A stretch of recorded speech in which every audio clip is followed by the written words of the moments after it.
Radio Shanghai.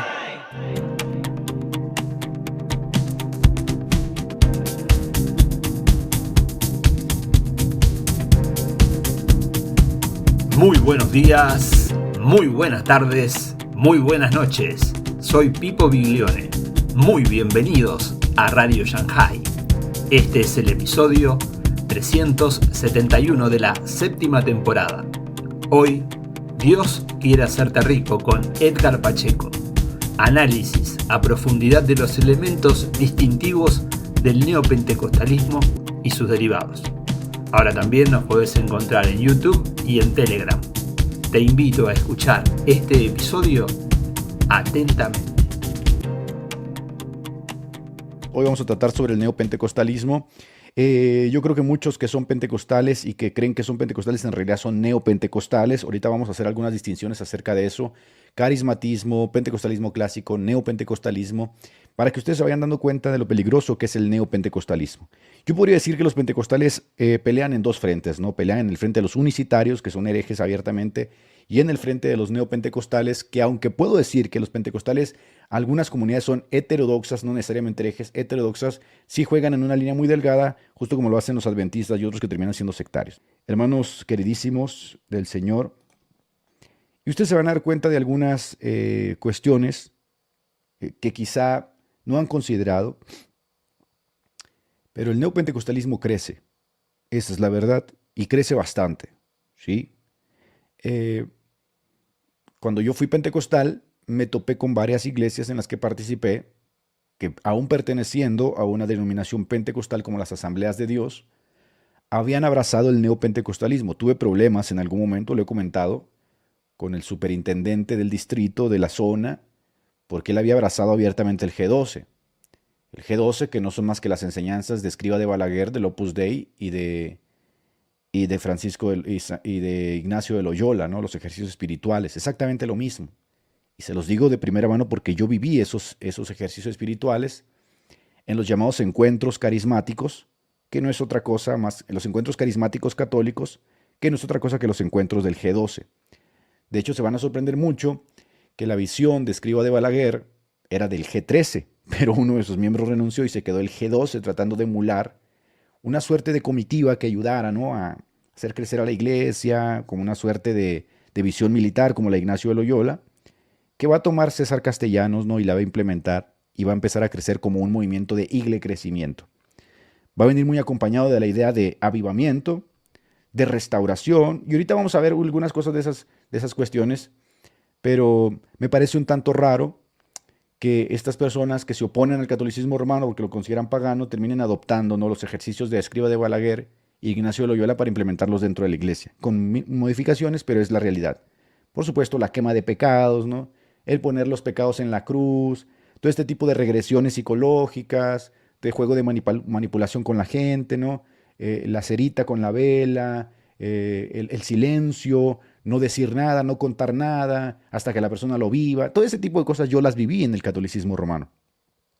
Las viví en el catolicismo romano porque son ejercicios espirituales de Ignacio de Loyola y de Escriba de Balaguer. Pero como el cristianismo está muy desatendido del catolicismo en esos aspectos, pues César Castellano lo implementó y mucha gente piensa que es algo nuevo, ¿no?, y que es algo que le dio una visión. Ellos van a jugar mucho con la palabra la visión. La visión. Tienes que ver la visión, la visión, la visión. El crecimiento piramidal, ¿no? Y por supuesto ahí vienen otras ramificaciones de los apóstoles y profetas, la lluvia tardía, el asunto del evangelio y la prosperidad, el ejército de Joel, la guerra espiritual. Muy heterodoxo todo, muy terrible.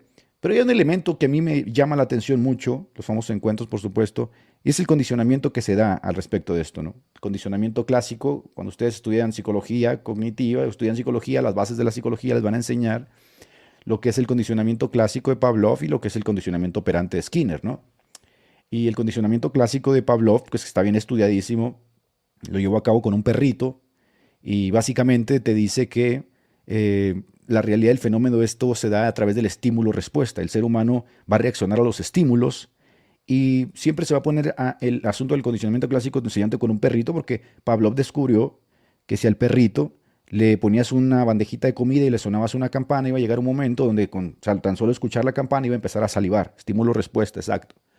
eso también se llevó a cabo con palomas, etcétera. El ser humano también responde a estímulos, ¿sí? Cuando dos cosas suelen ocurrir juntas, decía Aristóteles, la aparición de una traerá a la otra a la mente.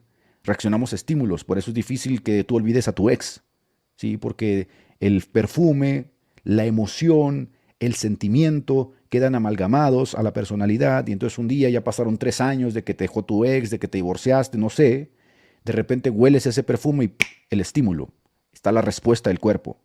En el libro de Van Dolk dice que el cuerpo lleva las marcas, ¿no? El cuerpo reacciona a estímulos.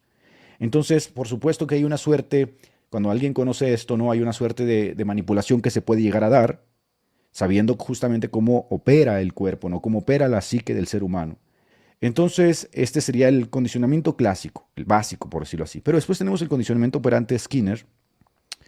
El comportamiento es seguido de una consecuencia. Esto lo utilizan mucho las mamás, los papás, sin que se den cuenta, ¿no? Si me traes una tarea y la tarea tiene un 10, yo te voy a comprar un videojuego. Hay un refuerzo, por supuesto, hay un mecanismo aquí, hay un encadenamiento. El niño se esfuerza por llevar un 10 porque sabe que ese 10 va a tener una consecuencia. Sí, la consecuencia será, por supuesto, que le van a comprar un videojuego y lo utilizan mucho los papás para modelar la conducta. Se utiliza mucho en las escuelas, ¿no? Para modelar la conducta de los niños, de las personas, ¿no? Con las famosas fichas, el asunto de las fichas, si haces esto te ganas este punto, te ponen una estrellita, refuerzas y entonces eso va modelando la conducta de una forma positiva. Esto en la psicología cognitiva pues te lo van a enseñar y te lo van a usar en el tratamiento de las personas para tratar de reforzar conductas o hábitos buenos y dejar hábitos malos, ¿no? Entonces el estímulo que sigue una respuesta aumenta la probabilidad de que se repita en el futuro. Si sigues por supuesto recibiendo ese estímulo, llega un momento donde lo adoptas, lo haces casi como un hábito y por supuesto vas a reaccionar a ese estímulo, ¿no? Aquí se va a jugar mucho con el asunto del castigo, con el asunto del premio y mira, no quiero meterme todavía al tema, pero aquí está mucho en la religión el asunto del condicionamiento operante, sobre todo en el asunto del Evangelio de la Prosperidad. ¿Sí? ¿Por qué? Porque van a jugar mucho con tu mente en el sentido de que si tú das, tú recibes.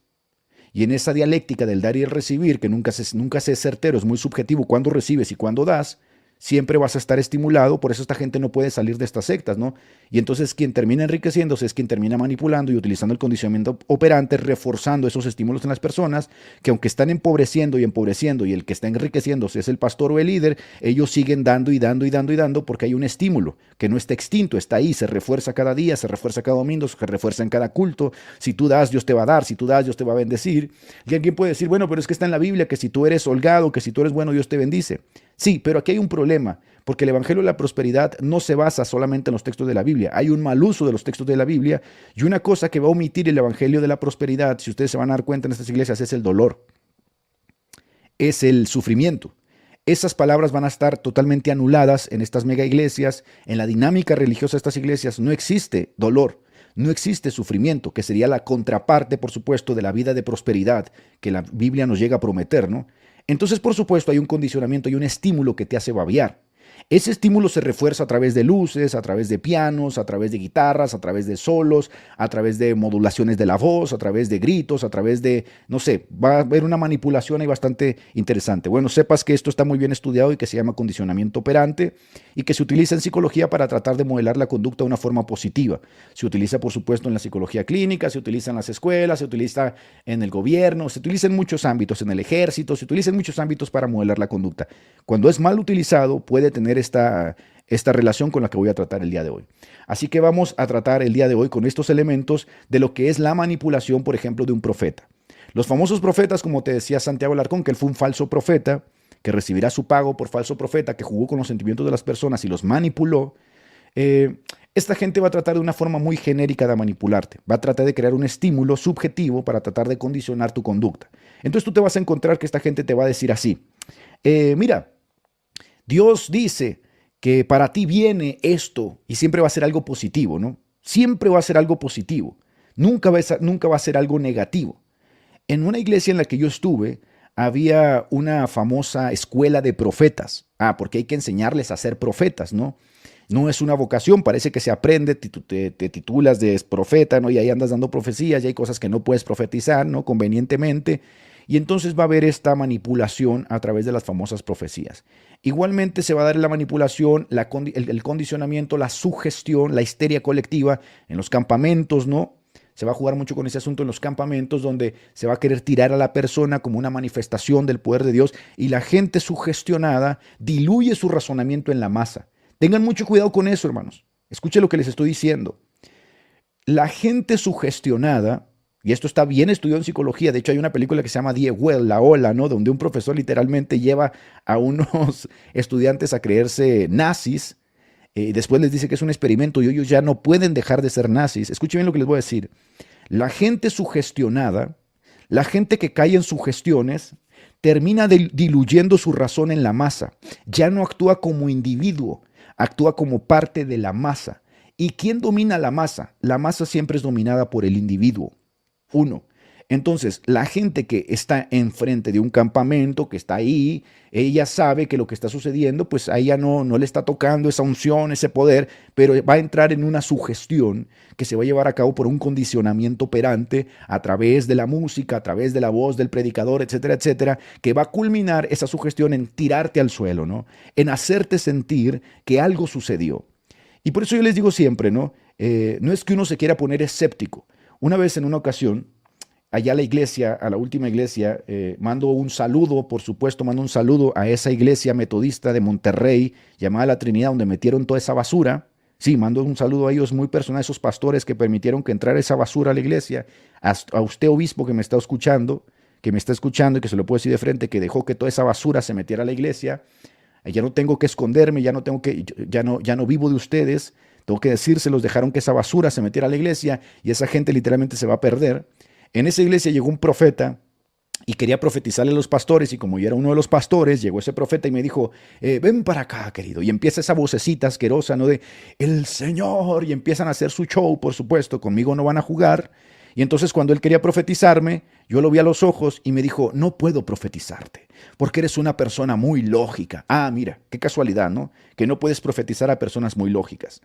Lo que pasa es que sabes jugar con el condicionamiento de las personas a las cuales sugestionas a través del estímulo, ¿no? A través, por supuesto, del condicionamiento operante, de esa manipulación psicológica, pero conmigo, por supuesto, no pudo.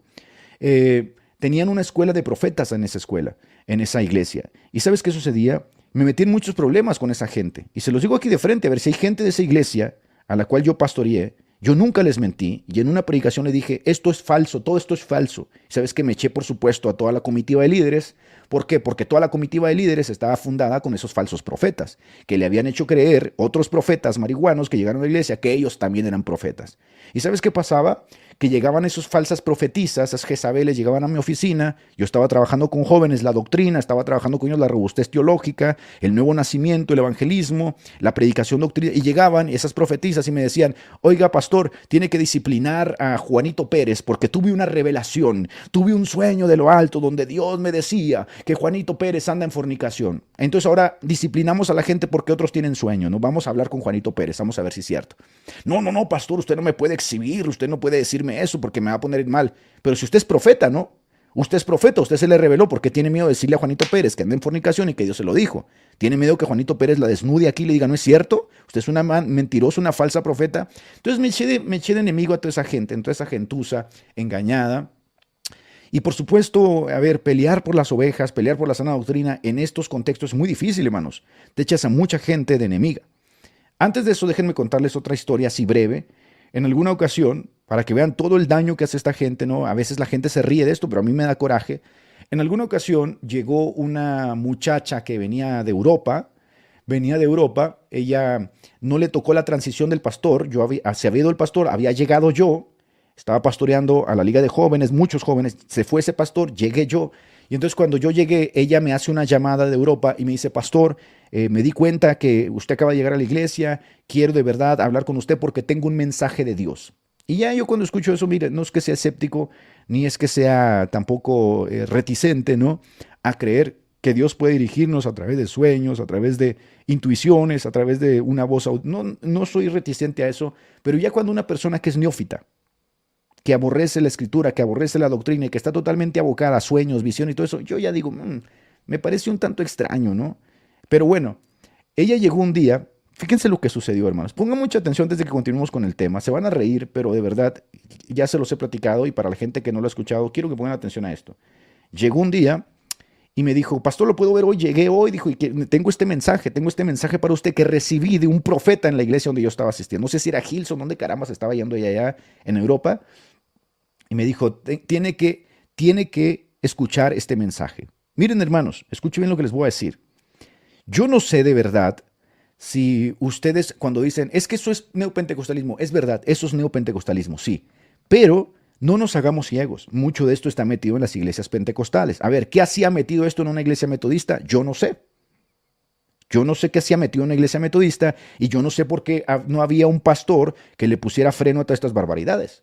Entonces también no hay que ser ciegos y decir, no, el pentecostalismo está limpio, todas esas cosas. No es cierto. Porque yo estuve pastoreando en las asambleas de Dios y ahí había falsos profetas y ahí había también, pastores y líderes que habían abrazado el G2 y el neopentecostalismo. Entonces, no nos hagamos ciegos a esto. Mientras menos nos hagamos ciegos, mejor va a ser. Llegó esa muchachita y para no encerrarme con ella en la oficina, le dije, te veo en la iglesia, ahí en el altar, donde está abierto, donde está la gente. ¿Sabes qué llegó haciendo? Bueno, llegó haciendo, hermano. Entró, me saludó y empezó a bailar. Empezó a bailar, Dios mío, mi vida. Ay, Señor. Empezó a contorsionarse, hermanos. Empezó a moverse, bailaba y se movía. Perdón que me da risa, ¿no? Me aguanté mucho la risa en ese momento. Y hacía piruetas, ¿no? Hacía piruetas y pegaba gritillos. Y duró ahí como unos 10 minutillos. Y yo la veía, ¿no? Y dije, pues esta muchacha está loca, ¿no? Esta muchacha está, no sé qué le pasa. Y empezó a hacer eso, ¿no? Y imagínense para mí, ¿no? Yo soy una persona muy celosa, confesional, doctrinal. Y la veía, estaba haciendo todos esos cuentos. Y luego, ya cuando acabó de hacer todos esos cuentos, se me acercó y me dijo, ¿qué piensa, pastor? No, pues chévere, no, ahí te doy un like. No, no, sí, te doy un like, échale ganas, ¿no? Sí, la armas para el jazz. Y me dijo, no, el mensaje, pastor, ¿qué piensa del mensaje? Me da risa, hermanos, pero es verdad, es verdad. Hoy pienso y digo, bueno, hice mi trabajo. Dios sabe que hice mi trabajo y saqué a muchos jóvenes de esa basura. Pero bueno, me dijo, ¿qué piensa? No, like. Me dijo, es el mensaje que está encriptado. El mensaje está encriptado, dijo. Entonces, el pastor que me dio el mensaje para usted me dijo que usted tenía el discernimiento para extraer el mensaje del baile. Dios mío. ¿Cómo? O sea, ¿cómo? Le dije, ¿cómo? ¿Qué extraer el mensaje? Sí, o sea, ¿qué interpretó usted en este baile? La interpretación que usted en este baile es el mensaje profético. Ah, bueno. No, pues no tengo ese don, le dije. Ay, disculpe, hermano, me da mucha risa. No, le dije, la verdad no le hago esa vaina, no. Dios mío. No le hago esa vaina, le dije, no, te soy muy sincero, no, danzo porque los otros no hacen nada. No le hago, le dije, no tengo el don de interpretación de bailes, ¿no? No tengo ese show, o sea, no sé, no tienes tú el mensaje. No, hijo, es que viene encriptado el mensaje en el baile. Entonces esta muchachita se había fumado una nueva doctrina de la danza, pero danza profética. Escúcheme lo que le estoy diciendo. Danza profética. Y básicamente la danza era profética porque, pues ya sabes, ¿no? Los banderines, todo ese show, pero ahora ya transmitían mensajes a través del baile. Y pues yo la verdad no tengo ese don, o sea, no quise ser duro con ella, sabía que estaba pues bien embarrada la muchachita, estaba bien embarrada de basura, pero sabía que había inocencia, ¿ves? Sabía que había inocencia. Había inocencia y entonces tuve que enfrentarme a todo eso, hermanos. Y me he enfrentado a muchas de esas cosas, ¿no? Comenté la otra vez en alguna ocasión las locuras y las extravagancias de muchos de estos tipos, de estos que se llaman profetas y todo, porque cuando anduve predicando en muchas partes del país, muchas veces me tocó compartir púlpito con ellos, porque les vuelvo a repetir, las iglesias ya no hacen distinción, y igual te meten un profeta y te meten un predicador de sana doctrina, ¿no? Y en alguna ocasión metieron a un profeta que venía, yo iba a cerrar el congreso, y estaba ese profeta, ¿no? Y ustedes ya saben, ¿no? Son tíos extravagantes, o sea, son tíos que se creen este rollo, ¿no? De que ellos son ungidos y todos esos disparates, esas payasadas. Y se puso en el púlpito y se agarró el púlpito y empezó a gritar, ¡un plátano! ¡Un plátano! Dios mío, mi vida. Ay, Señor. Y la gente, sugestionada voltea a ver al pastor ese loco y dice, un plátano, pues, es una revelación, ¿qué es eso? Un plátano. Y el tío gritando, ¿no? Gritando en el púlpito, un plátano, un plátano, un plátano. Hasta yo me quedé como choqueado. Dije, este tío, ¿qué le pasa, no? Pero a la gente le encanta toda esa faramaya. Uy, le está cayendo una revelación. Ahí viene el mensaje. Pobrecitas las ovejas, de verdad. Pobrecitas. Y ahí duró, hermanos, duró, de verdad se lo digo, como 5 o 10 minutos gritando que un plátano, un plátano. Y se le acercó un, no sé, un pastor o alguien y él seguía gritando, ¿no? Que plátano, un plátano. Bueno, pues se acercó una viejecita de la Sugier y salió corriendo de repente. Y fue y trajo un plátano. Le trajo un plátano y el tío agarró plátano y lo empezó a pelar y se lo empezó a comer. Y ya después que se lo comió dijo, hermanos, perdónenme, no había desayunado. Y yo de verdad, miren, les digo esto, estamos en medio de una extravagancia, de una locura que yo a veces me espantaba, ¿no? Pero decía, bueno, ¿qué hago? Pues, ¿qué haces, no? Pues si los pastores dejan meterte a sus iglesias, ¿qué haces? Sí, tenía hambre el tío. O sea, pero son extravagantes que no te dicen, oye, hermano, ¿sabes qué no almorzamos? ¿Me puedo traer una galletita? No, se agarró a gritar un plátano el tío, ¿no? Y cuando ya lo vimos, la gente pues como que se quedó ondeada, ¿no? Y ya te das cuenta que esa gente está mal, o está ondeada, no está bien. Entonces, bueno, les cuento así anécdotas, tengo muchísimas anécdotas como esas, pero volviendo al tema del día de hoy, vamos a tratar el tema del neopentecostalismo. No todo es risa en el neopentecostalismo, hay cosas muy tristes, hay cosas muy serias. Hay gente que está atrapada ahí, hay gente que está condicionada. Debo decirte, querido hermano que estás aquí, debo decirte que sí, hay muchos metodistas que están también atrapados en eso. Te lo debo decir de todo corazón. Aquí en el norte de México, muchas iglesias metodistas son carismáticas y traen toda esa basura. Traen profetas, traen toda esa hierba. Básicamente porque en los años 70, cuando se dio la segunda ola del carismatismo en Estados Unidos que golpeó aquí el norte de México, venía muy acompañada ya de ese fervor de la guerra espiritual y darle vueltas a las ciudades y arrojar aceite con avionetas y todos esos cuentos. Entonces sí, te voy a decir, te voy a confesar que si bien hay iglesias metodistas muy ortodoxas, están en el sur del país, en el sur de México. Aquí en el norte va a ser muy difícil. Son carismáticas y es muy triste, ¿no? Mucha gente cuando dicen Edgar es metodista, piensan que yo soy de ese tipo de metodistas. No, la realidad es que soy buen metodista, soy conservador, soy confesional. Entonces, probablemente con muchos metodistas yo no tendría comunión, ¿no? Están... Bien, les podría comentar muchas y muchas historias al respecto, pero la realidad es que esto se ha ido infiltrando. Eso es verdad. Yo no sé por qué se enoja, ¿no? Así como, ay, Edgar está atacando. Ahorita va a salir el de ceguera ese, así que le estoy atacando a los pentecostales porque no escuchan lo que digo. Lo peor es que ellos nunca han estado involucrados en la vida pastoral, nada. Yo fui pastor, esa es la realidad.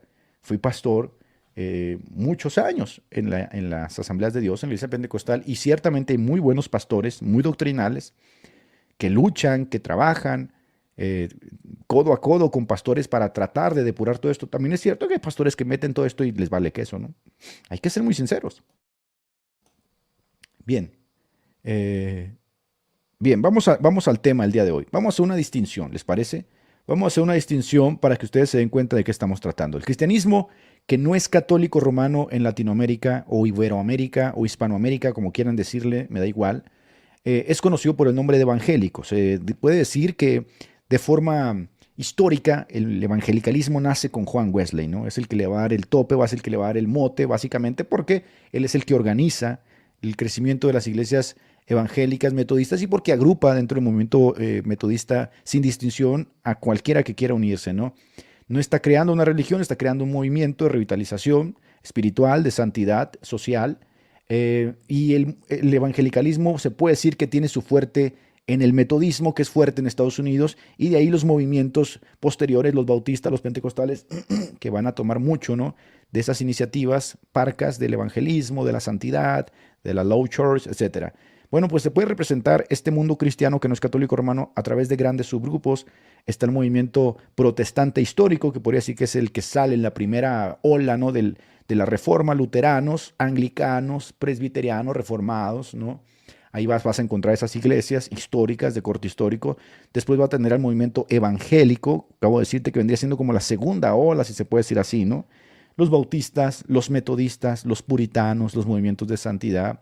Después vas a encontrar el movimiento pentecostal clásico, así se le llama pentecostal clásico, que vendría siendo por ahí muy entrado el siglo XX, ¿no? Azusa Street, Topeka, Kansas, Charles Parham, William Seymour, las primeras asambleas de Arkansas, de los primeros ministerios de Bell. Luego tienes al movimiento carismático, bien entrado ya al siglo XXI, que vendrían siendo los movimientos de llamado segunda ola. Estos movimientos ya no harían distinción, se meterían ya duramente episcopales. De hecho, la segunda ola del pentecostalismo, el carismatismo, surge con los episcopales, ¿no? Una cosa rara, un presbiterio episcopal. Y empieza a crecer el movimiento carismático que se va a distanciar un poquito. Ahorita lo vamos a ver del pentecostalismo, pero son primos hermanos. Pentecostalismo y carismatismo se puede decir que son primos hermanos. No hay grandes diferencias aquí, pero luego viene el hijo no querido, ¿no? El neopentecostalismo. Y el neopentecostalismo sí surge como una raíz del carismatismo más que del pentecostalismo clásico.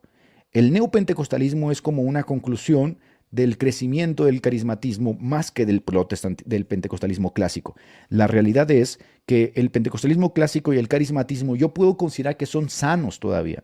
Puedo considerar que son heterodoxos en algunos puntos, pero son sanos. Son sanos en el sentido de que han mantenido la teología, han mantenido la doctrina, han mantenido la ortodoxia. Algunos mantienen liturgia, ¿no? Mantienen todavía los himnos, mantienen la predicación expositiva, etcétera. Pero el neopentecostalismo no.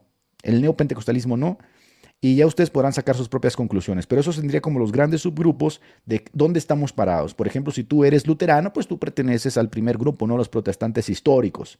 Si tú eres anglicano, si tú eres presbiteriano, pues vas a pertenecer al primer grupo de las iglesias históricas reformadas.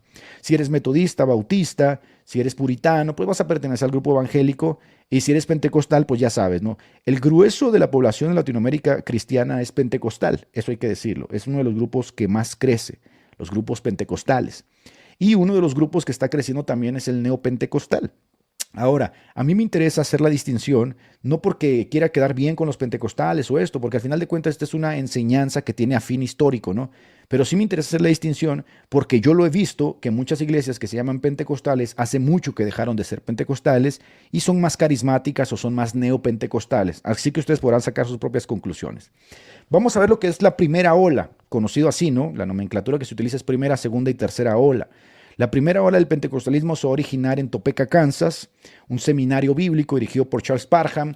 Unas personitas, unos muchachos, unas muchachitas están buscando la revitalización espiritual, hablar en lenguas, volver a los milagros, la sanidad, los carismas. Y creo que es una muchacha, ¿no? La primera que va a hablar en lenguas mientras alguien le impone las manos. Los muchachos que se toman en serio la oración, la vida ascética para tratar de encontrar pues esa vida espiritual que se narra en el libro de los Hechos.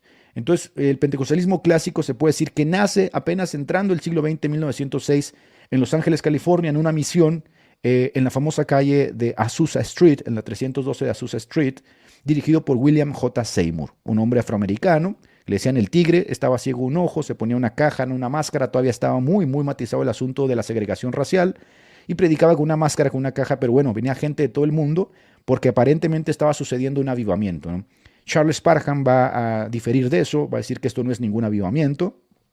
Hay un pleito entre ellos dos, Charles Parham se enoja, no sé si porque no tenía el protagonismo, porque va a abrir una misión él mismo unas cuadras más adelante, pero lo que él dice es que ahí es una locura, ¿no? Que es una locura total, que la gente bota espuma, que la gente esto, que aquello. La clásica crítica que va a recibir el pentecostal cuando se le dan las manifestaciones espirituales. A ver, si alguien quiere meter las manos por eso, pues que las meta y dé la cara, ¿no? Yo no tengo la necesidad, yo no soy pentecostal, pero ciertamente conozco que sí, ellos van en la búsqueda de las manifestaciones espirituales, de las sanidades, de los milagros, del don de lenguas, etcétera, etcétera. Esto sucedió en la primera ola del pentecostalismo.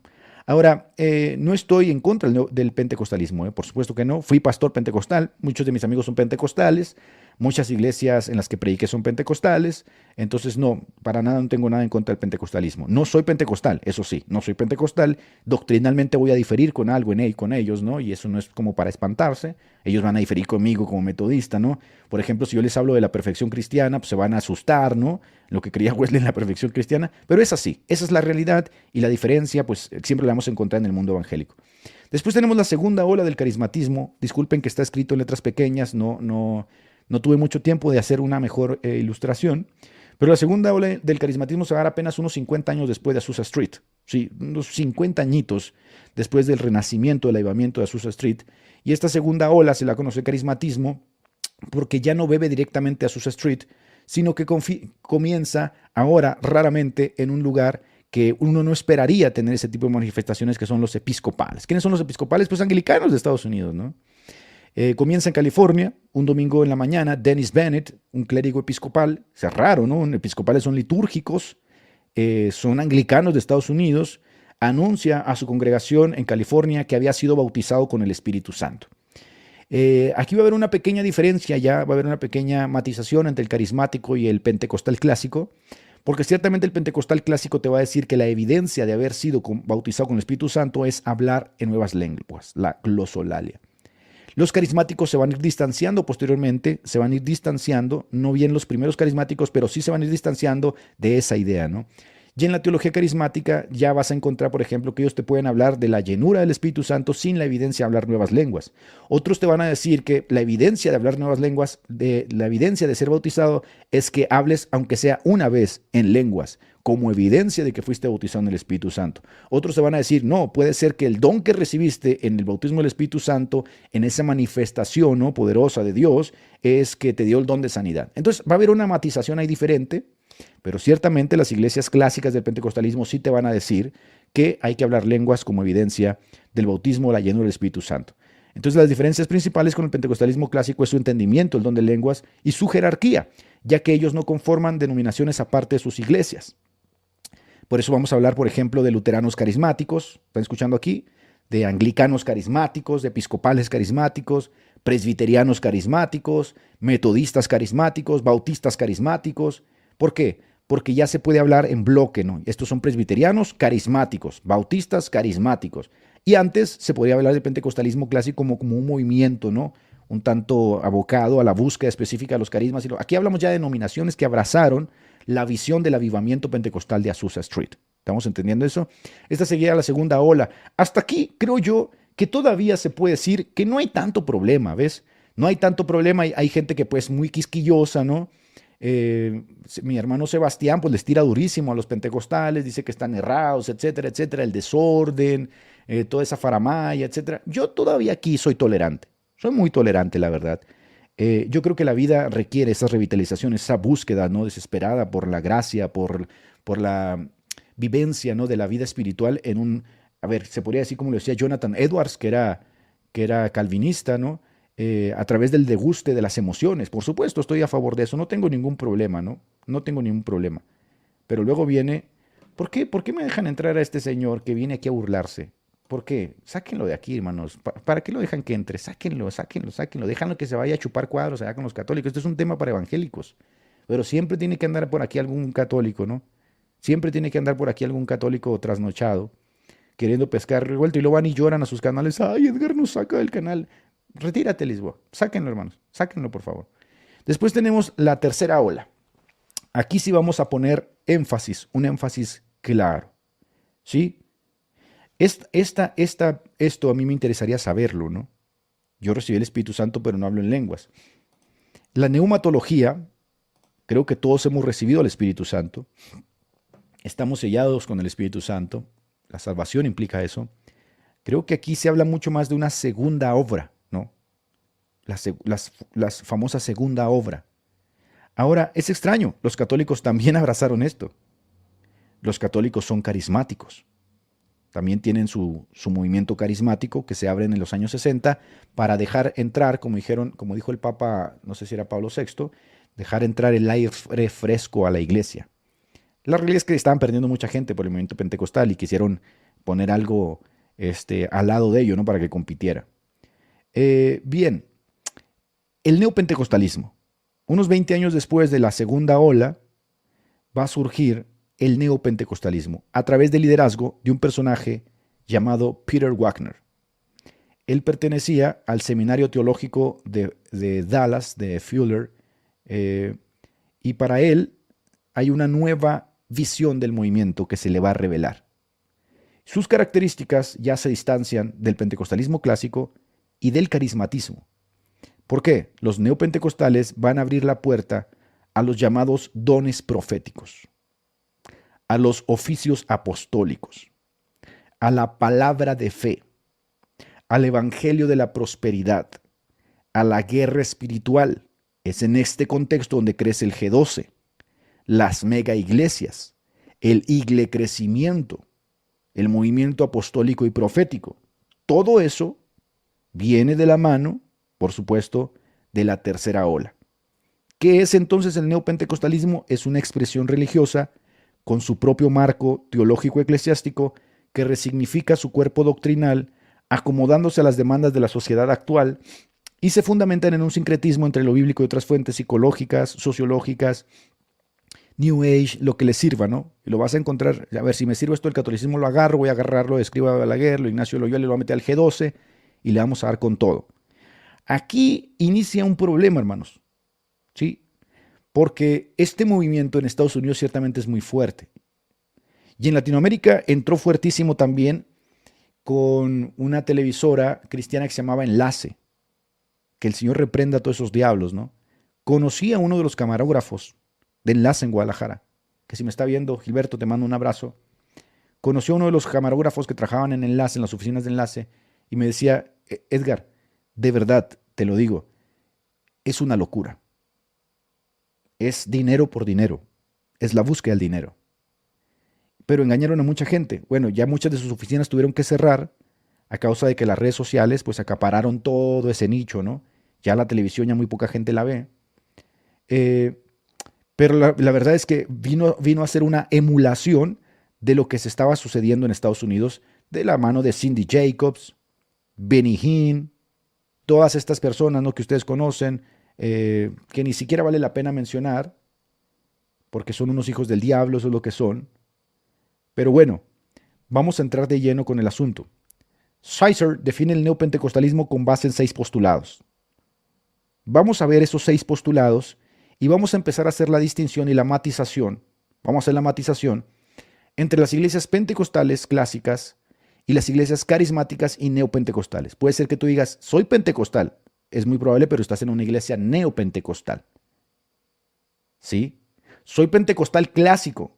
Esto es como un rechazo al neopentecostalismo y de verdad yo lo agradezco, porque eso hace la distinción entre este grupo heterodoxo, pero muy probablemente estés en una iglesia carismática y neopentecostal y no pentecostal clásica. Vamos a ver lo que dice Sizer. Primero, la teología neopentecostal es o se basa en la teología del dominio, el llamado dominionismo, el reino aquí y ahora, ¿sí? Hay que traer el reino aquí y ahora. Entonces, la predicación de los neopentecostales va a ser muy enfática en ganar a las naciones, ¿sí? Vamos a ganar a las naciones. Por eso la retórica de la predicación neopentecostal está muy anclada en la idea de avivamiento. ¿Has escuchado esa palabrita? Avivamiento para Argentina, avivamiento para México. Hermanos, estamos en un avivamiento, estamos viviendo el avivamiento. ¿Por qué? Porque la teología del dominio, el dominianismo, y busca justamente el acaparar la mayor grupo de personas para así poder decir que el reino se está cumpliendo, el reino está llegando, el reino está entre nosotros. Por eso en este contexto van a surgir las mega iglesias que sin interés realmente del crecimiento doctrinal de las personas o de la buena alimentación, lo que quieren es acaparar gente para que esto sirva como una justificación de su teología. La realidad es que nuestra iglesia está creciendo mucho porque estamos pasando por un avivamiento, estamos disfrutando de una lluvia tardía. Entonces para esta nueva visión dominionista requieres a nuevos líderes porque los viejos líderes están anquilosados y no tienen la visión. Ojo con esa palabra, la visión siempre va a ser elemental en esta dialéctica del avivamiento. Y para esta nueva visión tienen que surgir, por supuesto, nuevos líderes. ¿Y quiénes son estos líderes? Pues van a surgir los nuevos líderes del aquí, del ahora, del reino aquí, que son los nuevos apóstoles y los nuevos profetas. ¡Ojo! Cuidadito. Cuando algún pastor de repente de la nada se empieza a llamar apóstol, se empieza a llamar profeta, él ha abrazado el neopentecostalismo, ¿sí? Porque no es una vocación. No es como que es una vocación que recibe. No. La iglesia clásica, el pentecostalismo clásico, no acepta estos títulos. Ninguna iglesia cristiana acepta estos títulos. ¿Quién va a aceptar estos títulos? El neopentecostalismo. Y es entendible porque en su teología dominionista de acaparar a las naciones, del avivamiento, del triunfo, de la gloria, del éxito, requieren a nuevos líderes, y estos nuevos líderes que van a liderar esta nueva iglesia, este nuevo movimiento, van a ser los nuevos apóstoles y profetas. Por eso tú tienes de repente apóstoles, pastores sanos que van caminando bien, pero de la nada se llaman apóstoles. Yo ya soy un apóstol. Yo ya soy un profeta. Quiere decir que entró a la dinámica, a la dinámica religiosa del neopentecostalismo. Eso es peligrosísimo porque básicamente lo que te están diciendo es que ellos son restauracionistas. Y por supuesto aquí entra el evangelio de la prosperidad. ¿Por qué? Vuelvo a repetir, porque en la teología del dominio, el dominionismo, el reino aquí y ahora, la iglesia es triunfante. Ojo con eso, es como una visión muy postmilenial, ¿no? La iglesia es triunfante, la iglesia avanza, la iglesia está en victoria, el creyente está en victoria, el creyente está en poder, está empoderado, ¿no? Por eso el evangelio no es un evangelio de dolor, no es un evangelio de sufrimiento, es un evangelio de prosperidad.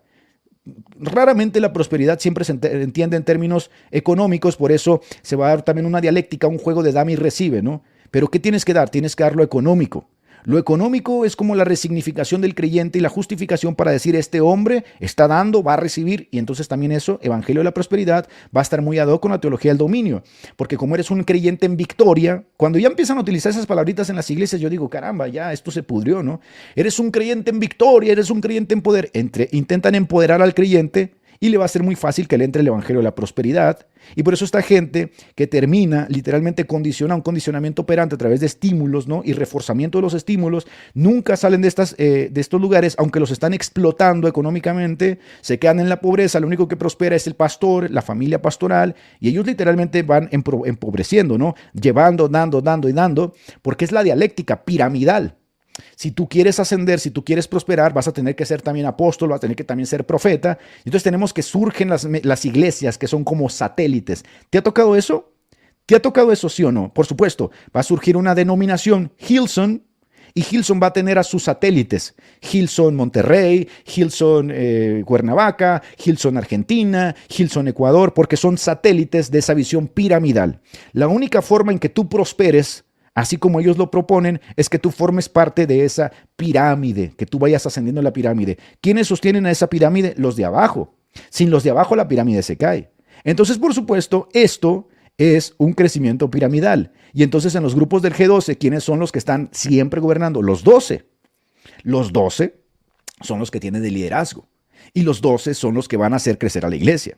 Después viene el movimiento de la lluvia tardía, que también lo abrazó gran parte del carismatismo. Ahí tienes a Jesús Adrián Romero, que procede de este movimiento, porque este movimiento lo metió vino nuevo a México y en muchos lugares de Latinoamérica lo metió vino nuevo con Víctor Richards, el movimiento de la lluvia tardía. De hecho, lo canta la canción de Vino Nuevo. Se escucha la lluvia temprana y tardía cayendo. ¿Qué es la lluvia tardía? Pues el mejor tiempo. El tiempo en el que tú estás es el mejor tiempo de la iglesia. Yo soy pentecostal, pero dicen, yo soy pentecostal, pero en su iglesia se hace todo esto. Se hace todo esto. New Wine, sí. Hillsong. Todas estas iglesias traen todo este formato. Y son restauracionistas, por supuesto. La iglesia anterior a nosotros no supo hacer las cosas porque no tenía la revelación. Ojito, hermanos. Sean astutos.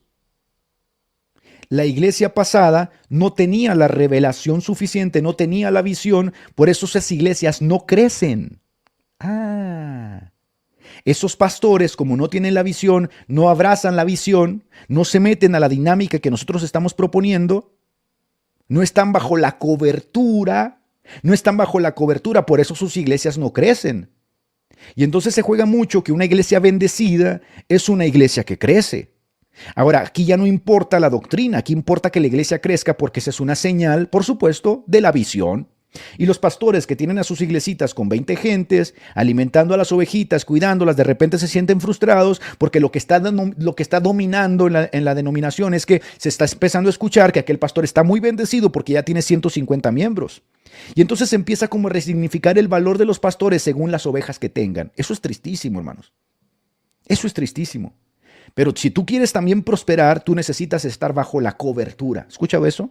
Y entonces pastores que iban caminando muy bien, de repente entran a la famosa cobertura. Ya no les importa la oveja, ahora lo que quieren es crecer. Quieren crecer. Y aquí entra el formato de las mega iglesias. Las mega, o el iglecrecimiento. ¿Cuál es el fin del iglecrecimiento? De hecho, el nombre lo dice, ¿no? El fin del iglecrecimiento es que la iglesia crezca. Crecer por crecer. No nos interesa nada más. Y entonces empiezan las células. Castellanos va a tener más de 30,000 células, que es la nueva visión. Así es como vamos a crecer. ¿Y cómo vamos a lograr que estas personas adquieran un sentido de pertenencia, de orientación para que no se nos vayan? ¿Cuál crees? Los encuentros. Los encuentros. Condicionamiento operante. Condicionamiento operante. Pero aquí tienes que entender que hay un rival a vencer. Aquí ya no es el catolicismo. Ojo aquí. Son restauracionistas, ya lo expliqué. Pero aquí el rival a vencer ya no es el catolicismo.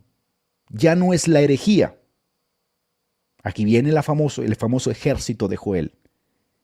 Convocaos, ¿no? En el valle de la decisión, dice Joel, para la guerra. ¿Y qué guerra es? ¿Qué guerra es? Tú lo sabes. Tú sabes, chiquitín, qué guerra es, ¿verdad? Ya no es guerra contra la mala teología, ya no es guerra contra el catolicismo romano, contra el papismo, es guerra espiritual. Y aquí tenemos a los nuevos profetas enseñándote las técnicas de la nueva guerra, la guerra espiritual, que por supuesto ahora se le pone a los creyentes para mantenerlos activos. Tú estás en una guerra espiritual constante. Y la guerra espiritual, por supuesto, se tiene que hacer no solamente contra los espíritus de las montañas, los espíritus del agua, los espíritus del aire. Y entonces vamos a empezar a ver a gente que tratando de aprender las técnicas de la guerra espiritual, pues va a tratar de emular contenido del Antiguo Testamento para luchar, ¿no? Va a darle vueltas a las ciudades, va a tratar de derramar aceite en avionetas, porque se toman muy en serio este cuento. ¿Quién crees que hacía esto? Pues Anacondia hacía mucho de esto, ¿no? Carlos Anacondia, la famosa guerra espiritual. A ver, en alguna ocasión yo fui a predicar a un seminario, se los he dicho, ¿no? Tuve que dar la clase de evangelios sinópticos y en medio de los evangelios sinópticos, mientras yo estaba enseñando el fin de la palabra, el fin de los evangelios, esto, aquello, una muchachita me preguntó en la clase, oiga, pastor, ¿usted qué piensa de esto? Mire, sabe que mi pastor, pues hace un tiempo compró unas garrafas de aceite y vinieron unos profetas y nos dijeron que ungiéramos la ciudad para echar a los espíritus y a los demonios de la ciudad. Yo no sé si esto está bien. Y yo le dije, no hay ninguna evidencia en la Biblia neotestamentaria de que la guerra espiritual llevada por los apóstoles hicieran esas cosas, ¿no? Yo encuentro en la Biblia resistid al diablo, ¿sí? Y él huirá de vosotros, tomad la armadura de la fe. Todas estas son metáforas que hablan justamente de la santidad del creyente, ¿no? De la humildad del creyente, de la sujeción del creyente a Dios, pero yo no veo nada de eso de guerra espiritual, porque para empezar, los espíritus nosotros no los vemos y la realidad es que no podemos luchar una guerra contra lo que no vemos, a menos que nuestras armas también sean espirituales, y eso andar tirando aceite, rentando avionetas. Y el pastor que estaba sentado atrás me corrió del seminario, me dijo, te vas de aquí. ¿Por qué? Porque el pastor pentecostal había abrazado el neopentecostalismo. Y entonces ahora tenía un compromiso con defender el neopentecostalismo, porque de esta forma su iglesia crecía. No quiero criticar a ningún pastor, me gustaría de verdad hacer un llamado de atención a todos ellos, porque todos ustedes van a dar cuentas. Escuchen bien lo que les digo. Todos ustedes van a dar cuentas. Y si a ustedes se les concedió que tuvieran 5 ovejitas y que su vocación pastoral Dios concordó que esas 5 ovejitas fueran más que suficientes para que ustedes las cuidaran, sean agradecidos. No se enseñoren de ellas, ámenlas y protéjanlas, porque lobos hay muchos. Pero si ustedes se convierten en el lobo, ay de ustedes, porque cuando aparezca el príncipe de los pastores y el dueño de esas ovejas, ustedes tendrán que dar cuentas. Bien, y por supuesto tenemos el gobierno de los 12, el modelo de Jesús, te dicen, la visión celular. El G12 es literalmente una idea opuesta al Nuevo Testamento. Es crecimiento por crecimiento.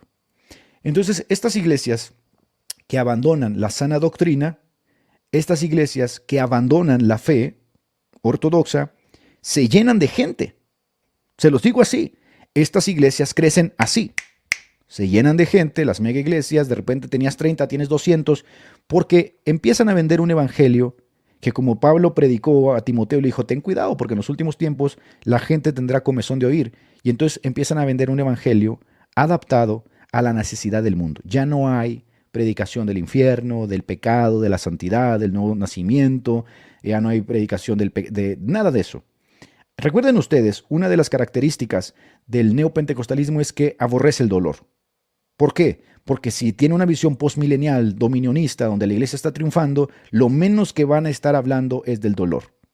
Siempre vas a estar en triunfo, en gloria, en triunfo, en gloria. Así te puedas estar muriendo, como dice Pablo, tú estás en triunfo, en gloria, pero de una forma un tanto subjetiva, ¿no? Bueno, ahorita lo vamos a ir viendo. ¿Qué es el dominionismo? Bueno, en esta visión del dominionismo, la iglesia asume la labor de establecer y extender el reino. Esa palabrita como me choca, ¿no? Porque la han manoseado tanto, pero el reino. Literalmente hay gente que cree que tú debes vivir como un rey. Miren, les pondré una canción, pero no quiero que me caiga el copyright. Se las pongo al final. ¿Les parece? Se las pongo al final. Les va a gustar. Déjenme la señalo aquí. Déjenme la pongo aquí. Que no se me va a olvidar.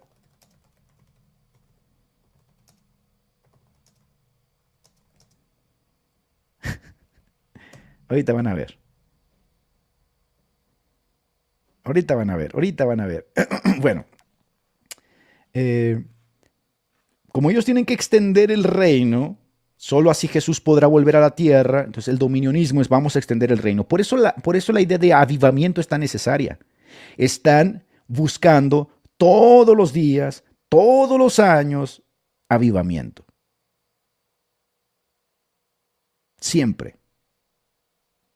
Es más, aquí juega un papel imprescindible la música. ¿Has escuchado canciones que hablen de avivamiento? Por supuesto. Porque aunque no sea netamente pentecostal clásico, juegan mucho con la idea del avivamiento, que viene obviamente delimitado por las ideas del dominionismo del neopentecostalismo. Todo está bien, todo es chévere, todo es positivo, todo es gloria, triunfo, salto, danza, alegría. Recuerden, el neopentecostalismo aborrece la evidencia neotestamentaria del sufrimiento. Para ellos no existe eso. Todo es triunfo, todo es gloria, todo es prosperidad. Porque así Jesús va a volver a la tierra. La iglesia está yendo siempre hacia una nueva reforma, encabezada por nuevos apóstoles y nuevos profetas muy ungidos. Tan ungidos que ellos te dicen, aquí hay una raya de poder y nadie puede pasar esta raya de poder. Todo es actuado. Todo es falso. Todo eso es falso. Siempre recuérdense esta palabra, sugestión. Y acuérdense lo que les estoy diciendo. El individuo en la masa diluye la razón y queda presa de la sugestión. Si tú vas y te metes ahí, tú como individuo ya no existes. Quedaste diluido entre la masa. Y la masa es fácilmente manipulable a través de la sugestión. Sugestión a través de palabras, sugestión a través de la música, sugestión a través de gritos, sugestión a través de elementos que la gente puede decir, caramba. Por supuesto que todo eso que hace ese diablo de Cash Luna es actuado. Esa línea de poder y todas esas barbaridades que dice es actuado, pero la gente que ya está reforzada, porque en el condicionamiento operante siempre hay un refuerzo. Recuerden ustedes, estímulo-respuesta. Esa gente ya no la vas a hacer cambiar de opinión a menos que haya un milagro de Dios. Porque entregaron su razonamiento justamente a ello. Siempre va a haber una forma de justificar esto en todas las partes, ¿no? En todas partes. Y aquí viene una retórica, porque la búsqueda del avivamiento no puede parar. Y siempre vas a encontrar estos profetas hablando del famoso avivamiento, profetizando el famoso avivamiento, o hablando cosas chéveres desde el púlpito, ¿no? Músicos, líderes, todos van a tener siempre una positividad, un positivismo insano, ¿no? Porque la búsqueda del avivamiento será central en la dialéctica del neopentecostal, dado que el avivamiento, escucha bien, es la evidencia que justifica su existencia como grupo. Si no hay avivamiento, se pudre todo. Entonces tienen que estar manteniendo la chispa de la idea de que viene un avivamiento, viene, pasan 30, 40 años y eso viene, este año. Este año ahora sí será el año y será el año y será el año. ¿Por qué? Porque por supuesto la propia existencia del grupo depende de la idea del avivamiento. Un avivamiento que viene, ya estamos en él, ya viene, ahora sí, ya merito, y ayer vino y ya estamos viviéndolo y etcétera, y viene. Esto yo le llamo la retórica del avivamiento. Es decir, la predicación va a girar siempre como en 6 tópicos, ¿no? Los vas a ver siempre estos tópicos en la predicación. Si un pastor que se vuelve monotemático y que ha abrazado estos movimientos, siempre va a tener esta retórica. Gloria, la gloria postrera será mejor que la primera. Unción, por supuesto, la palabrita de la unción te la van a replicar hasta que te la tengas bien ensartada. Unción, hasta que ya no sepas qué es la unción. La unción es nada y es todo a la vez. Fuego, por supuesto el fuego, los grandes testimonios de fuego, de unción, de gloria, poder, por supuesto, frescura. Todas estas palabras forman parte del vocabulario del neopentecostalismo que concluyen en el avivamiento. Recuerden ustedes, estamos hablando de un grupo dominionista que intenta imponer a través de una forma de postmilenialismo, ¿no?, la idea de que la iglesia está triunfando, está en el mejor momento, está próspera, está empoderada, ¿no? Por lo tanto, aquí no pueden caber palabras como sufrimiento, tribulación, disciplina, no, nada de eso. Gloria, unción, fuego, poder, frescura y avivamiento. Todos los domingos, todos los días, siempre.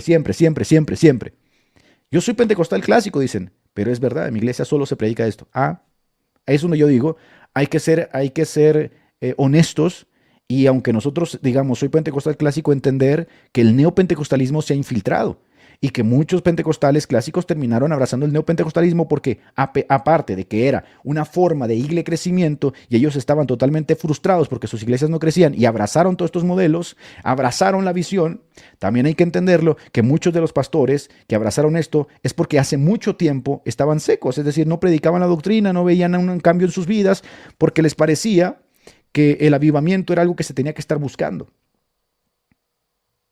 ¿Sí? Entonces, recuerden ustedes siempre esto. Una persona neopentecostal que ya ha sido condicionada, recuerden siempre, condicionamiento operante. Una persona neopentecostal siempre va a buscar la forma de justificar esto porque esto le da sentido de identidad, como todas las religiones. Estamos hablando de una secta, ¿no? Un sentimiento sectario. Entonces están a decir, ¿pero qué tiene de malo la gloria? ¿Qué tiene de malo la unción? ¿Qué tiene de malo el fuego, el poder? Yo no estoy diciendo que las palabras sean malas, utilizamos las palabras y las palabras comunican ideas, pero hay que ser mucho más inteligente para entender que aquí hay una dialéctica, es decir, una forma de existencia en sí mismo, que gira en torno a una retórica, gloria, unción, fuego, poder, frescura y avivamiento, donde no hay nada más, donde siempre todo es bonito. Ahorita se van a dar cuenta de cómo hay un contraste muy fuerte entre el famoso neopentecostalismo y lo que es la vivencia del cristianismo. Por eso ustedes deben aborrecer, como han aborrecido todos los predicadores de sana doctrina, aborrecer este movimiento. En Mateo capítulo 4, versículo 10, Satanás se acerca a Jesucristo y le dice, la gloria de los mundos, la gloria de las sociedades me ha sido dada a mí. Si tú te postras ante mí, yo te doy todo esto. Parece ser que la gente del neopentecostalismo anhela eso, ¿no? Todo esto te doy. Porque resulta que el término de la prosperidad establece una relación, ¿no?, una comunión entre el creyente con Dios, reflejado irónicamente en el bienestar material. Porque, por ejemplo, prosperidad puede ser una palabra polisémica. Yo puedo ser próspero en el sentido de que tengo más paz que ayer, ¿no? Yo puedo ser próspero en el sentido de que crecí en el conocimiento del amor de Dios, soy bendecido en el entendimiento de la altura, la anchura, la profundidad del amor de Dios que excede mi conocimiento. Pero no, resulta que cuando se habla del neopentecostalismo y el evangelio de la prosperidad es resignificada específicamente hacia lo material. Dios te bendecirá con un carro. Dios te bendecirá con una casa. Dios te dará siempre la tarjeta de crédito. Siempre la prosperidad está asociada a lo material en el evangelio neopentecostal de la prosperidad. Entonces, la palabra ser bendecido en el neopentecostalismo es sí o sí bien material. Por eso encuentras esos falsos profetas que te van a decir pacta. ¿Y con qué pactas? ¿Pacto con mi obediencia acaso? ¿Pacto con mi amor y mi voto, como lo hacían los cristianos primitivos? ¿Un voto de obediencia? ¿Pacto con mi honestidad? No. Pactas con dinero, cabezón. Pactas con dólares, con money. ¿Qué obediencia? ¿Qué tal loco? Pactas con money. Aquí se pacta con dinero, dicen los de enlace, ¿no? Con billullo, dinero primero, las cosas después. Aquí se pacta con billullo. ¿Qué obediencia? ¿Qué tal loco? Dinero, dólares, los cueritos de rana, los verdes, con varo. ¿Por qué? Porque, por supuesto, la relación que el evangelio de la prosperidad vende con el creyente, que venden estos falsos profetas, es material. Entonces esto es simonía. El favor de Dios lo consigues con dinero. Simonía. Simón el mago, que le dijo Pedro a Simón, ¿has pensado que el poder de Dios, que el don de Dios lo compras con dinero? Al infierno tú y tu dinero. Pero aquí no, aquí hay una resignificación del término prosperidad. Ahora sí, Dios te puede dar bendición si tú pactas. La semilla, por supuesto. La semilla, el pacto, la primicia. La gente, ustedes van a decir, pero ¿cómo puede haber gente que cae en esto? Recuerden esto. La dinámica del igle crecimiento, escuchen bien esto, por eso la gente no sale de aquí, porque la dinámica del igle crecimiento no tiene interés en la teología ni en la doctrina, tiene interés en la formación de acuerdo a la visión. No están interesados en formar al creyente holísticamente y doctrinalmente, sino que el creyente esté formado para la visión, porque tienen que seguir creciendo. Porque de esos creyentes con la visión van a salir otros, que van a formar otros grupos de 12, que van a seguir formando células, sigue el crecimiento. Entonces, lo que menos queremos es alguien que vaya en contra de la visión, queremos a alguien que vaya a favor de la visión. Por eso esta gente, tú le dices, oye, pero aquí dice la Biblia que no puedes comprar el don de Dios con dinero. Pero a él no le va a entrar ese texto bíblico. No le va a entrar nunca. Porque él fue literalmente condicionamiento operante. Él fue condicionado para formar parte de una comunidad que abraza no la doctrina, sino la visión. Y quien no está en la visión, aquí viene, por supuesto, lo que les dije, ¿no? Porque el condicionamiento operante juega mucho con este cuento. Si ustedes se dan cuenta, en la parte 3, uno de los mecanismos del condicionamiento operante es el castigo. Quien no forma parte de la visión está fuera de la visión. Y nadie quiere estar fuera de la visión. Esto es igual que el catolicismo romano, ¿no? Es exactamente igual. Entonces, por supuesto que el dinero va a ser elemental. El dinero va a ser elemental para el asunto de la propia existencia del individuo dentro del movimiento y del movimiento en sí. Por eso el evangelio de la prosperidad, mal llamado evangelio de la prosperidad, es necesario sí o sí. Porque si no, no hay forma de que hagas el estímulo-respuesta en el creyente. Tienes que tener un evangelio positivo, próspero, empoderado. Porque si no, ¿cómo haces que ese creyente se sienta siempre en la expectativa, con la esperanza de que Dios lo va a enriquecer? ¿Cómo lo haces? Tienes que mantenerlo condicionado. Pacta, semilla, pacto. Y ojo, porque cuando se empiezan a utilizar ese tipo de condicionamientos de si no das, la ira de Dios, Malaquías 3:10, maldito soy con maldición. ¿Quién te dijo a ti que tú podías maldecir a la iglesia? Cuando el 1 Corintios dice que nadie puede decir anatema al Señor, anatema a Jesús, sino por un espíritu que no es de Cristo. Pero empieza esta suerte de juego de condicionar a través de uno de los mecanismos del condicionamiento, que es el castigo. Castigo, si no pactas, Dios te castiga. Le estás robando, ¿verdad? Le estás robando a Dios.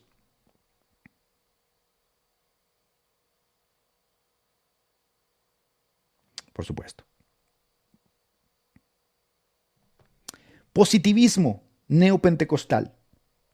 Ellos van a resignificar, acuérdense, aquí está todo resignificado, el dolor, o básicamente lo omiten. Ellos no te van a predicar de sufrimiento, nunca, nunca. Es más, y si te llegan a tocar temas de sufrimiento es para luego empoderarte. Pero Dios te va a prosperar, Dios te va a bendecir, Dios te va a dar la gloria postrera, alza tus ojos. Entonces todo ese tipo de textos del Antiguo Testamento que tenían una connotación netamente material de tierras, de posesiones, de Abraham, de Isaac, de Jacob, que literalmente hablaban de tierras literales, acá son resignificados de forma espiritual a lo económico, a lo material o al empoderamiento del creyente. Entonces resignifican el dolor o lo omiten totalmente, dado que puede llegar a ser visto como una evidencia de que algo espiritualmente no va bien. Entonces el creyente debe estar próspero, ¿verdad? El creyente debe estar feliz siempre, en abundancia. A esto se le ha llamado positivismo neopentecostal. ¿Qué pasa con esta gente? Esta gente vive en una burbuja irreal. Este cristianismo no existe. Este es un cristianismo creado a la forma de la mercadotecnia secularista del mundo capitalista, consumista, hedonista, en donde el individuo busca sí o sí la felicidad a toda costa. Ahora, yo no estoy diciendo que esté malo buscar la felicidad, aunque es muy subjetivo, ¿no? La felicidad es muy subjetiva, lo que a ti te hace feliz, a mí no me hace feliz quizá. Pero estas iglesias están diseñadas para hacer sentir al creyente siempre la satisfacción plena de empoderamiento. Entonces, por supuesto que hay una resignificación del asunto del dolor. Todo esto es irreal. Es como el católico que te dicen, oh, el catolicismo es perfecto. Y vas allá a la basílica y anda la gente arrastrándose. O sea, viven en una utopía irreal. engañan a la gente está engañada. Por eso tienes estos bestsellers, ¿no? Ellos te van a hablar siempre de lo mejor. Ve a leer el libro de Castellanos, siempre te va a hablar en estos términos. Lo mejor siempre es entendido en términos de la sociedad capitalista. Lo mejor, escucha, siempre es entendido en términos de la sociedad capitalista en donde crees este evangelio de la prosperidad. Un auto, una casa, un buen trabajo, prosperidad. Ese es el deseo de Dios para sus hijos. Porque recuerdes, dominionismo, avivamiento, prosperidad, todo es positivo.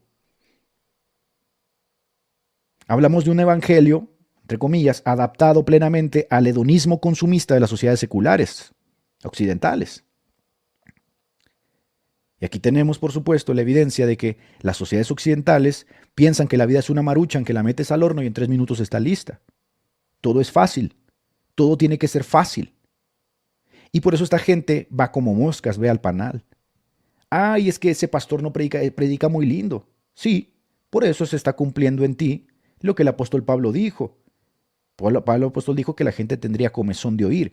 Y nunca se cansa el oído de oír, ni el ojo de ver. La gente no está contenta, no está satisfecha, está aburrida. Y uno de los síntomas del aburrimiento es que estás buscando nuevas experiencias. Y esta gente siempre está buscando nuevas experiencias. Porque para ellos el evangelio no es suficiente. Se cansaron. Entonces van a buscar maestros que a través de alegorías, ¿no?, mistificaciones excesivas de los pasajes del Antiguo Testamento, les digan, como aquí Nancy Tinoco y Roberto Tinoco aquí en Chihuahua, Palabra Viva, que es exactamente eso, el evangelio de la prosperidad, la alegoría, ¿no?, del Watchman Nee, Witness Lee, maquilladito, todo muy lindo, toda la gente de la alta sociedad empieza a ir a estas iglesias, ¿no? Porque esta gente que crece en un entorno de riqueza, de opulencia, como Jesucristo dijo, qué difícil es que el rico entre al reino de los cielos, porque obviamente el evangelio implica una autonegación, una humillación voluntaria, un seguimiento, un despojamiento, la búsqueda de la santidad, el entendimiento del sufrimiento, la disciplina del Señor. Esta gente, la alta sociedad que está acostumbrada a vivir la opulencia, por primera vez, por supuesto, entran a estas iglesias y dicen, este es mi lugar. Entonces tenemos aquí que las iglesias neopentecostales alcanzan a esas personas, entre comillas, alcanzan a la gente de clase media alta porque ahí esa gente se siente cómoda. La diferencia del neopentecostalismo con el pentecostalismo es que el pentecostalismo, como decía Lalif, es el refugio de las masas, pero las masas adoloridas, las masas de verdad destruidas por la migración, por el narcotráfico, por el secuestro, por la pobreza, ven en el pentecostalismo clásico que no les mentía, que les decía, a ver, hay un mejor lugar para ti, que estás sufriendo, que estás llorando. Jesucristo no te mintió, en este mundo tendrás aflicción, pero un día más allá del sol, y cantaban el himno, y la gente tomaba conciencia de que era peregrino en este mundo. Soy peregrino aquí, en este mundo triste, no tengo hogar donde morar. Pero por el otro lado acá es unción, es avivamiento, es triunfo, es avivamiento, es danzo en el río, es gloria, es poder. ¿Por qué? Entonces la gente de la clase media alta, a diferencia del pentecostalismo clásico, que es de la periferia, empieza a sentirse cómoda aquí, porque aquí te ofrecen mejor vida, triunfo, empoderamiento, avivamiento, gloria, poder, unción, fuego, dinero, prosperidad. Eso es lo mejor, entendido en el contexto, por supuesto, de las sociedades seculares, y de todos ellos habló Pablo. Entonces tenemos aquí una liturgia al gusto del cliente, ¿no? La liturgia es comercializada de la misma forma que cualquier otro bien de servicio, porque se recurren ya a planificadas tácticas de marketing. Porque está Hillsong en Monterrey, no está en la sierra de Chihuahua, donde hay hambre y necesidad y pobreza, donde la gente no ha escuchado el evangelio. En Monterrey hay cerca de 2,000, 3,000 iglesias pentecostales o protestantes. ¿Por qué está ahí? Porque hay una táctica de marketing para vender justamente un producto que viene desde Australia, como lo dice HBO, ¿no? Ellos crearon un producto, el documental de HBO de Hillsong, ellos crearon un producto que se vende mucho mejor en las sociedades capitalistas ricas, no en la pobreza. Irónicamente, el evangelio de la prosperidad, que se supone que empodera al pobre, ¿no? Porque Jesucristo llevó la pobreza, dicen ellos, en la cruz. Irónicamente, ese evangelio prospera donde hay prósperos, no donde hay pobres. Pero no, tampoco, porque el que prospera siempre va a ser el que dirige a la masa, no la masa. Escuchen bien esto, por favor. Esto es condicionamiento operante puro y duro. El que prospera siempre en las pirámides, en los sistemas piramidales, es el que está a la cabeza y su séquito, nunca la masa. La masa sostiene eso. Siempre va a ser así. Entonces se hace una táctica de marketing donde vamos a poner la iglesia. No, Dios nos reveló. Siempre es el jueguito de palabras. Dios nos reveló que tenemos que ir a abrir una iglesia en Australia, en Nueva York, ¿sí? En Monterrey, México, que es una de las ciudades más pujantes del país de México, en Argentina, en Buenos Aires. ¿Por qué? Porque no es nada de revelación, es una táctica de marketing, porque es una liturgia al gusto del cliente. Y por supuesto, yo les dije la vez pasada, aquí juega un papel imprescindible la música. Porque estamos hablando de estímulo-respuesta. Sin música no hay estímulo-respuesta. Se rentan cines, se rentan teatros, porque entre más fuerte sea el estímulo-respuesta, más fuerte es el condicionamiento y más fuerte es, por supuesto, el encadenamiento.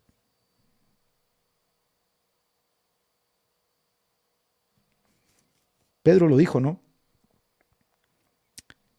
Pedro lo dijo también, dijo así, a ver si lo tengo.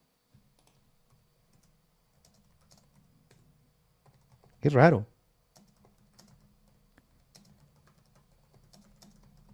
Miren, pero él lo dijo. Vamos a ver si lo dijo o no lo dijo.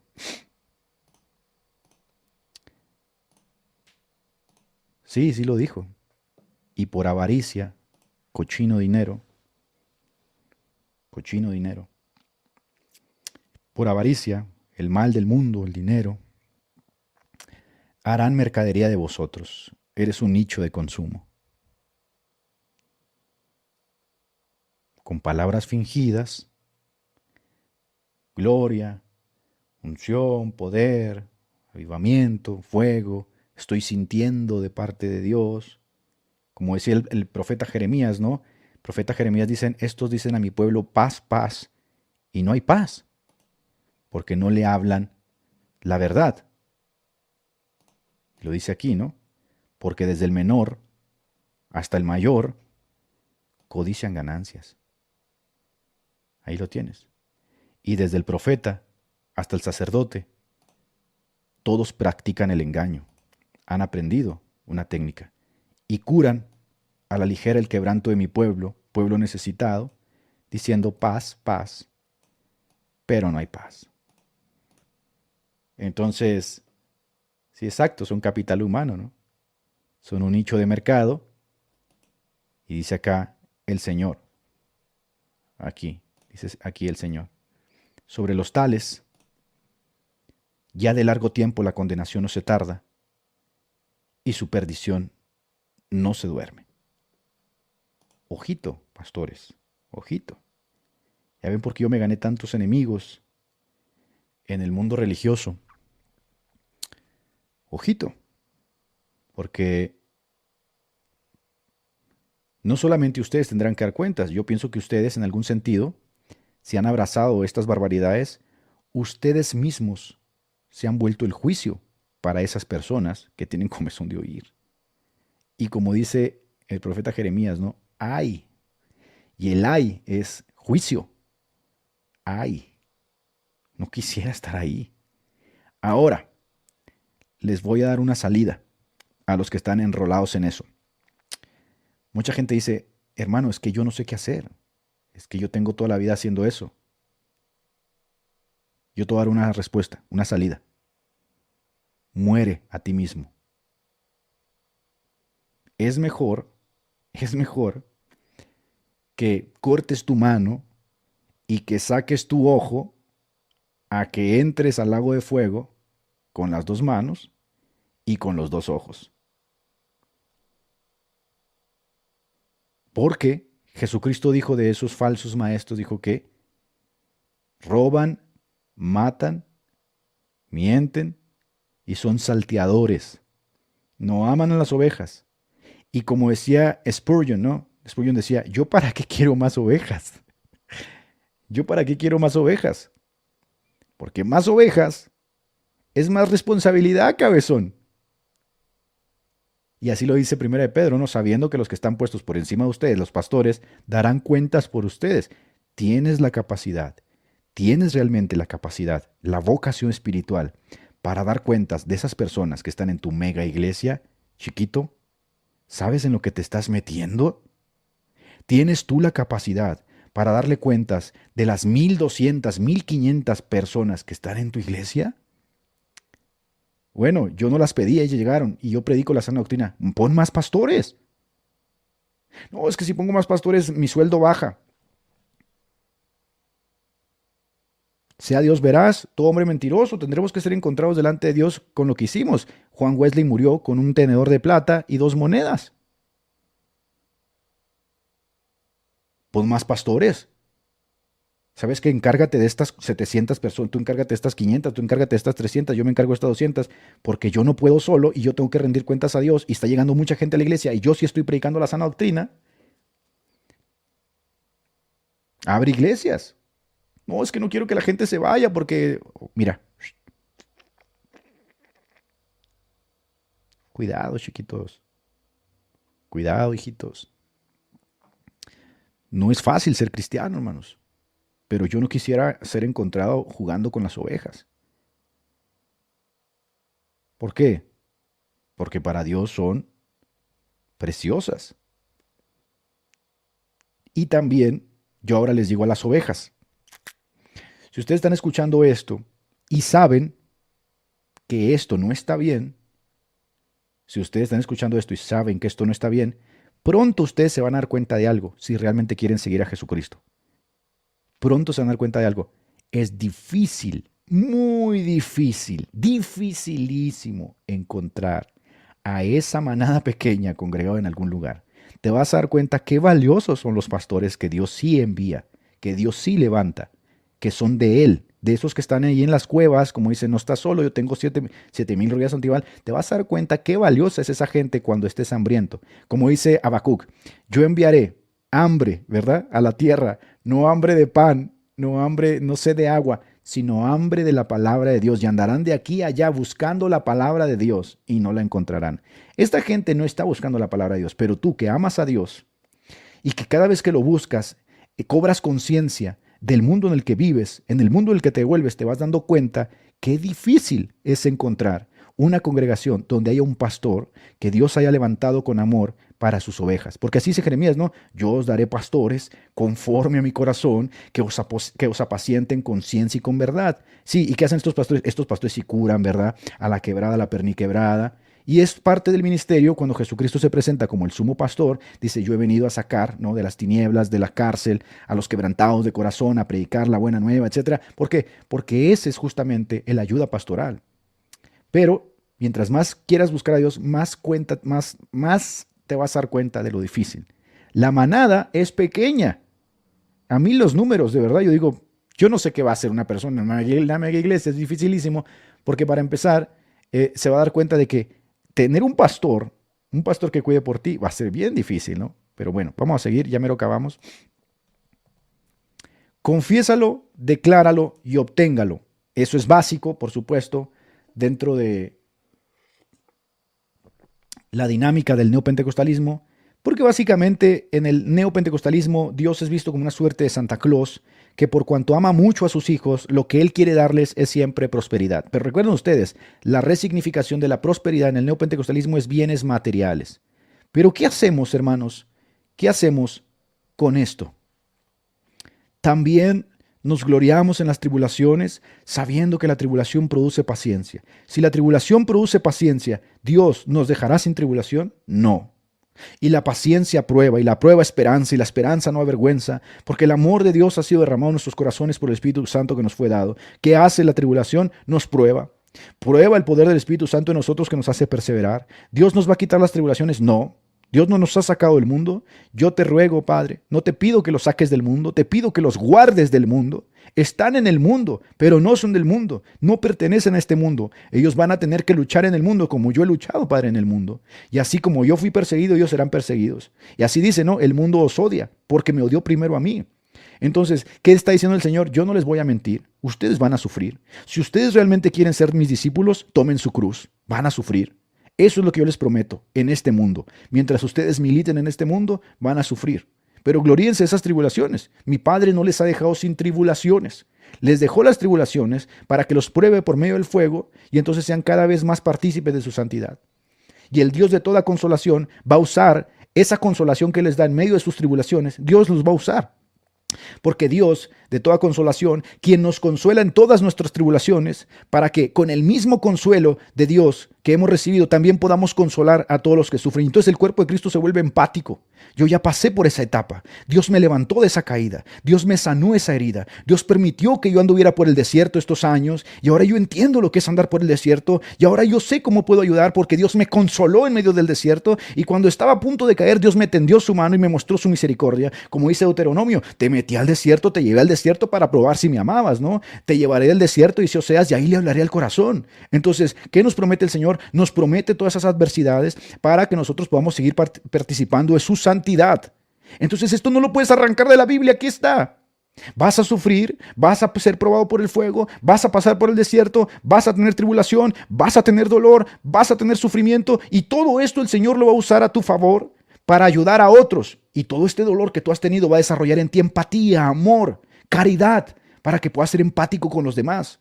Porque cuando mi niñito estaba enfermo, Dios, mira, obró conmigo y me levantó y me ayudó y me fortaleció, y entonces yo soy empático, yo sé lo que tú sientes, por eso es necesario el dolor. Y Jesucristo mismo, dice el autor de Hebreos, vino a ser perfeccionado por medio de los sufrimientos, por medio del dolor, para poder compadecerse, por supuesto, de este pueblo que sangra, que llora, que sufre. Si no, no podría venir a ser sumo sacerdote de nuestra fe. Porque todo sumo sacerdote, dice Hebreos, es tomado de entre el pueblo y en la debilidad del pueblo para que ofrezca ruegos no solo por él, sino por el pueblo.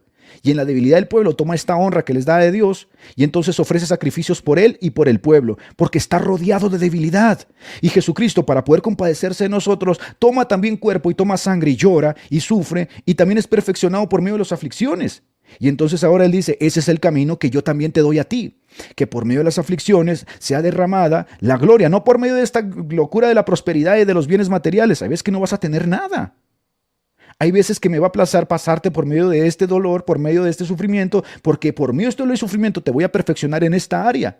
Y esto no nos lo miente la Biblia. En Hebreos literalmente dice en el capítulo 11 que Dios a los que ama disciplina, porque los ha recibido por hijos. Y como tiene una preocupación real por nosotros, la forma en que nos disciplinas a través de los dolores. Por eso todo el contexto de Hebreos tiene a personas sufriendo, aserradas, perseguidas, escondidas, con hambre, con sufrimiento. ¿Por qué? Porque es el testimonio. Hebreos 3, esta grande nube de testigos que está ahí diciendo, oye, yo sufrí, tú también vas a sufrir. Porque a ustedes se les ha concedido no solo creer en Cristo, sino también sufrir por Cristo. Ustedes, los que son maduros en la fe, ayuden a aquellos que son niños en la fe, que están empezando y que les vienen las pruebas, ayúdenlos, no mintiéndoles, no diciéndoles que están en pecado, diciéndoles la realidad. Es necesario que entiendas que a ti también se te ha concedido como cristiano sufrir por Cristo. Siéntete bienaventurado cuando eres cristiano y estás sufriendo, porque no estás fuera de la soberanía de Dios. La vida tuya está en la mano de Dios. Y en esta vida, en esto que Dios te permite vivir, todo lo que tú vives está delante de su soberanía. Nada le es oculto a Él.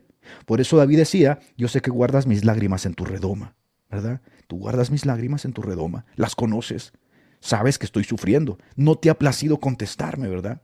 Por eso Jesucristo, cuando ora del Getsemaní, dice, Padre, aparte de mí esta copa.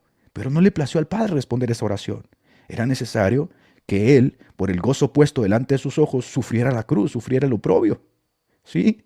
Entonces hay ocasiones donde vas a estar sufriendo y no vas a recibir la respuesta que quieres y vas a tener que pasar por ese desierto y vas a tener que tragarte ese dolor y vas a tener que aprender y vas a tener que ser perfeccionado y no te va a gustar, te va a doler y vas a renegar y vas a pelear y vas a pleitear, pero al pasar de los años este sufrimiento va a crear en ti, como dice la Biblia, un más grande peso de gloria.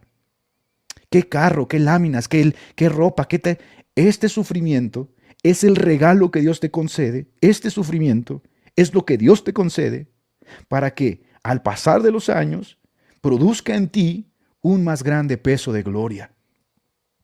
Así que la promesa no es para este mundo. En este mundo tendréis aflicción. La promesa es para el otro mundo, donde literalmente dice Jesús, y toda lágrima de los ojos de ellos, ahí será enjugada, ¿no? Se acabó. Buen siervo fiel. Lo lograste. Entra al gozo de tu Señor preparado para ti. He aquí yo voy a prepararos lugar, ¿no? Manada pequeña, no temáis, en el mundo tendréis aflicción, pero ánimo, yo he vencido al mundo y por eso os envió el Espíritu Santo. Ustedes también van a vencer al mundo. Yo voy a estar con ustedes todos los días, no tengan miedo. Yo les voy a permitir, no dice Apocalipsis, yo dejaré que algunos de ustedes entren a prisión y por algunos días no sufran persecución. No tengan miedo, no tengan miedo. Van a pasar momentos de tribulación. A ver, yo platiqué ayer mi testimonio. Pasé muchos momentos de dolor en mi vida y yo creo que tú también. Muchos momentos de aflicción, muchos momentos de sufrimiento. Hubo días donde literalmente quería morirme. Yo volteo a ver el pasado y digo, Señor, tú me has ido formando. Has usado el sufrimiento a través de los años para formar mi vida, para que aprenda a conocerte, para que aprenda a amarte. Y esto es solamente el inicio de la vida que me espera delante de ti. Entonces yo espero, por supuesto, que un día entra al gozo de tu Señor. No te quejes, no busques la salida fácil. Una vez que uno entra al cristianismo, uno tiene que entender una cosa. Es necesario que a través de muchas tribulaciones entremos al reino de Dios. Es necesario. Tiene que ser así. Tú no lo vas a cambiar. No busques la salida fácil. La salida fácil te la va a dar Satanás. Todo esto te ofrezco, todo esto te doy. Es fácil. Decláralo, ve esto y aquello. No, no lo quiero. Porque no solo de pan, no solo de dinero, no solo de ropa, no solo de viajes, no solo de felicidad vive el hombre. Si Jesús mismo lloró, el alumno no es mayor que su maestro. Yo también tendré que pasar por esto. Y así le dije, Señor, que cuando estés en tu reino, uno se siente a tu derecha y otro a tu izquierda. No saben lo que piden. ¿Pueden beber la copa que yo les daré a beber? Sí podemos, verdaderamente pueden, porque me ha placido a mí que la beban y van a morir. Y eso es lo que les prometo. Entonces, hermanos, el evangelio de la prosperidad es cáncer para el cristiano verdadero. Te va a matar. Te va a matar. Si tú has sido sellado con las arras del Espíritu de Dios, este falso evangelio te va a matar. ¿Sí? Y en verdad, todos los que quieren vivir piadosamente en Cristo serán perseguidos, sufrirán persecución. Cada vez que vayas madurando en la vida cristiana, seas joven, no existe un evangelio para jóvenes y un evangelio para viejos. El Espíritu Santo trabaja en nosotros en la medida en que nosotros cedemos a la voluntad de Dios, hacer la voluntad de Dios. Nos duele a veces porque hay una ley en nuestros miembros, Romanos 7, ¿verdad? Hay una ley en nuestros miembros que se opone a la ley del Espíritu y nos hace gemir. Miserable de mí, ¿quién se apiadará de mí? Es verdad, pero entre más cedes, más te vas a dar cuenta de que hay una sonrisa, como decía John Piper, ¿no? La sonrisa escondida de Dios. Y la sonrisa escondida de Dios es que en su soberanía infinita, Dios utiliza el dolor para tu bien. ¿Cómo estás diciendo eso? Sí, yo sé que eres un ser emocional y que siempre buscamos la felicidad por la felicidad, pero tú ya no eres dueño de ti mismo. Tú has sido comprado por precio. Por eso Pablo dice, ¿no? Que los esclavos han venido a ser libres y los libres son esclavos. Somos esclavos. Y como somos esclavos, tenemos que entender y sujetar el yugo. Por eso este collarín que se ponen los sacerdotes y los protestantes aquí simboliza justo eso, la esclavitud. Era el collarín que se ponían los esclavos. Somos esclavos. Y si tú eres esclavo y confiesas a Jesús como rey, estás cediendo, hermano. Estás cediendo. Es decir, reconociendo. Tú ya no solo gobiernas en lo alto del trono divino, sino que quiero que gobiernes en el corazón y que por la fe habites en mi corazón.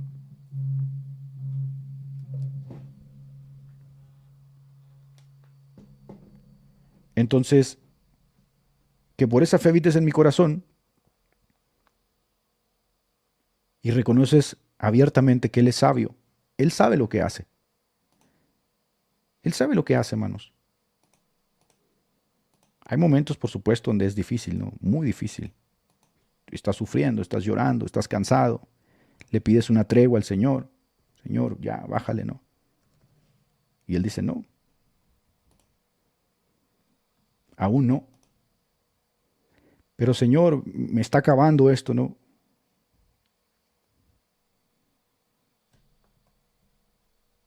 Aún no.